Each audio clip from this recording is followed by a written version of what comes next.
السلام علیکم ناظرین، ڈاکٹر دانش ریئل فوکس کے ساتھ حاضر ہے۔ اسماعیل ہانیہ جو حماس کے ایک بڑے لیڈر سربراہ، ان کو ایران میں قتل کر دیا گیا، اور ایران میں ان کو اس وقت قتل کیا گیا جب وہاں وہ ایران کی جو ابھی الیکشنز ہوئے تھے، اس کے الیکشنز کے حوالے سے جو سربراہ الیکٹ ہوئے تھے ان کی حلف برداری کے لیے آئے ہوئے تھے۔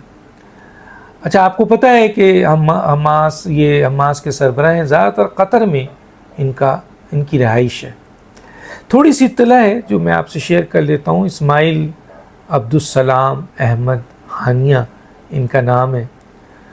اور 8 مئی 1963، 31 جولائی 2024 ایک فلسطینی سیاستدان تھے جن کو وسیع پیمانے پر حماس کا مرکزی سیاسی رہنما سمجھا جاتا تھا۔ انہوں نے 2007 سے 2014 تک غزہ کی پٹی پر حکومت کی۔ وہ حماس کے پولیٹیکل بیورو کے چیئرمین تھے۔ ایک تو یہ تھوڑا سا ذکر ہے۔ اچھا، اسماعیل ہانیہ غزہ شہر کے قریب ایک پناہ گزین کیمپ میں پیدا ہوئے۔ پناہ گزین کیمپ میں انہوں نے 1980 کی دہائی کے آخر میں حماس میں شمولیت اختیار کی، اور تیزی سے حماس کے بانی اور روحانی پیشوا شیخ احمد یاسین، آپ سب جانتے ہیں، کہ قریبی ساتھی بن گئے۔ 1980 اور 1990 کی دہائیوں میں اسماعیل ہانیہ نے اسرائیلی جیلوں میں کئی سزائیں کاٹی ہیں۔ 2006 کے قانون ساز انتخاب میں حماس کے جیت کے بعد وہ فلسطینی اتھارٹی کی حکومت کے وزیر اعظم بن گئے۔ تاہم یہ قلیل مدتی رہا، کیونکہ اگلے سال انہیں 2007 میں صدر محمود عباس نے ان کے عہدے سے برطرف کر دیا تھا۔ 10 برس بعد 2017 میں انہیں حماس کے سیاسی شعبے کا سربراہ منتخب کیا گیا۔ اسی سال اسماعیل ہانیہ کو امریکہ نے خصوصی طور پر نامزد عالمی دہشت گرد قرار دیا تھا۔ ابھی ریسنٹلی آپ کو پتہ ہے اسرائیل نے حملہ کیا، تو حالیہ جو حملہ ہوا تھا اس میں ان کے 4 گرینڈ سن اور 3 بیٹے شہید ہوئے، اور اس سے پہلے تقریباً 16 قریبی لوگوں کی شہادتیں اسماعیل ہانیہ دے چکے ہیں۔ اسماعیل ہانیہ کا اسٹیٹمنٹ تھا کہ اللہ تعالیٰ مجھے شہادت کی موت دے۔ انہوں نے بہت ٹف ٹائم دیا اسرائیل کو، اور اسرائیل کے جو بھی آپ کے ایکٹیویٹیز تھی، تو اس لحاظ سے اسرائیل کے ایجنسیز اور ان کی فوج کے اور حکومت کے ٹارگٹ میں تھے اسماعیل ہانیہ۔ میں بہت زیادہ ذکر تو نہیں کروں گا، بہت زیادہ ان کے بارے میں بہت کچھ لکھا گیا ہے، بہت کچھ ہے، لیکن جب یہ حلف برداری میں ایران آئے ہیں، اور ایران میں ایک بہت ہی اہم سیکیورٹی جگہ پر ان کو رکھا گیا تھا، لیکن کہتے ہیں کہ اسرائیل نے اپنے انٹیلیجنس نیٹ ورک سے ان کی موجودگی حاصل کر لی تھی، اور ان کو اسٹرائک کیا، اور اس اسٹرائک میں ان کی شہادت ہوئی، ان کی بھی اور ان کے ایک اور جو ان کا باڈی گارڈ تھے۔ اب یہ تو ہو گیا، اور آپ نے پھر دیکھا کہ لاکھوں لوگ ایران میں بھی اور لاکھوں لوگ قطر میں، جب ان کی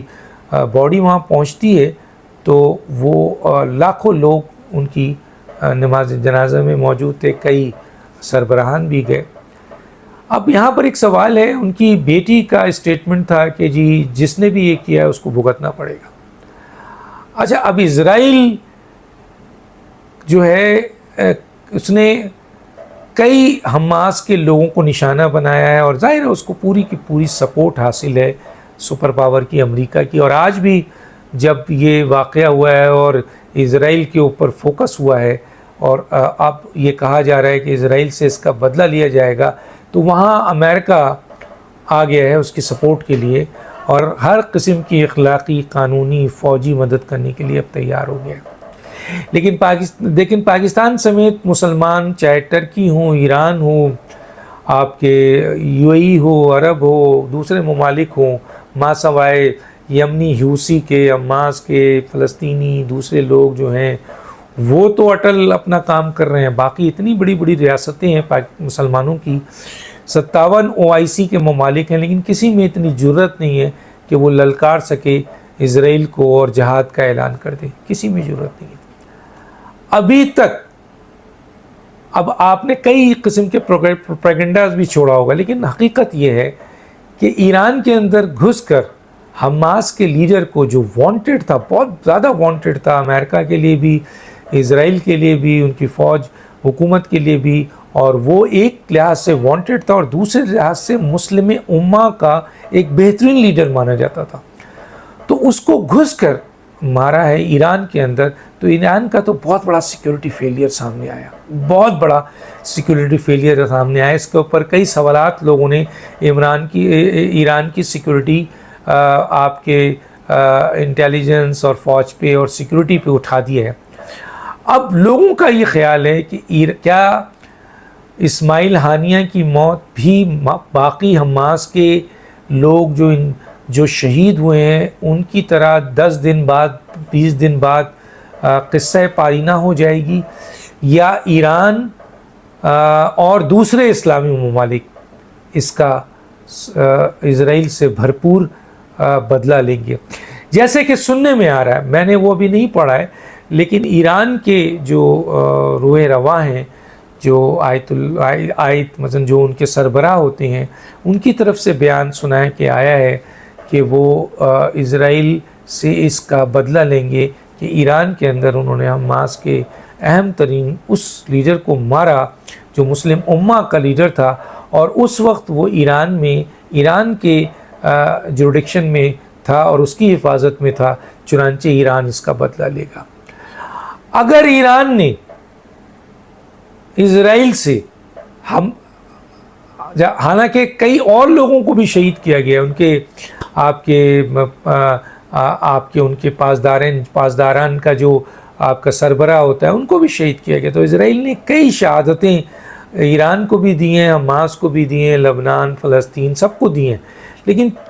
یہ اب تک نہیں ہے کہ ایران نے باضابطہ طور پر یا لبنان یا اور دوسرے ممالک نے یا ٹرکی نے یا پاکستان نے یا اور نے اسرائیل کو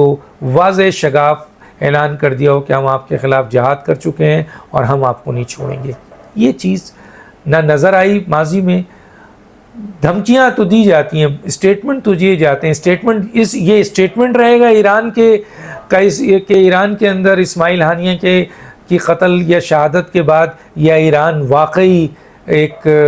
بڑی کارروائی کرے گا اور اس کارروائی کا بدلہ بڑے اہم نقصان اسرائیل کو پہنچا کے کرے گا۔ اور اگر ایسا نہیں ہوا تو پھر آپ سوچیں کہ اس اسرائیل کی، جس کے پیچھے پوری کی پوری جوئش لابی، پوری کے پورا IPAC، پورا امریکہ کے بنیاد پر، تو ہمارے ہاں بھی منافقین ہیں، عرب کنٹری بھی اس کے ساتھ آ جاتے ہیں چند، اور جو ہے وہ دوسرے مسلم ممالک بھی ساتھ کھڑے ہو جاتے ہیں، اور نیٹو کے ممالک بھی آ جاتے ہیں، تو اس سے اس کی طاقت اسرائیل کی بہت زیادہ ہو جاتی ہے۔ تو اسرائیل کو پتہ ہے کہ اس کے پیچھے یہ تمام قوتیں ہیں، لیکن مسلمانوں کو پتہ ہونا چاہیے کہ ان کے پیچھے اللہ کی قوت ہے، بشرطے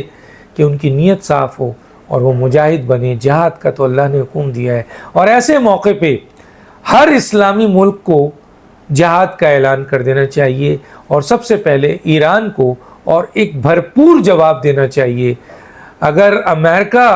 اور دوسرے یہ ممالک اسرائیل کے ساتھ کھڑے ہیں تو 57 مسلم ممالک بھی ہیں، اور اس کے اوپر اللہ کی ذات ہے اور میرے نبی کریم صلی اللہ علیہ وسلم کا سایہ ہے۔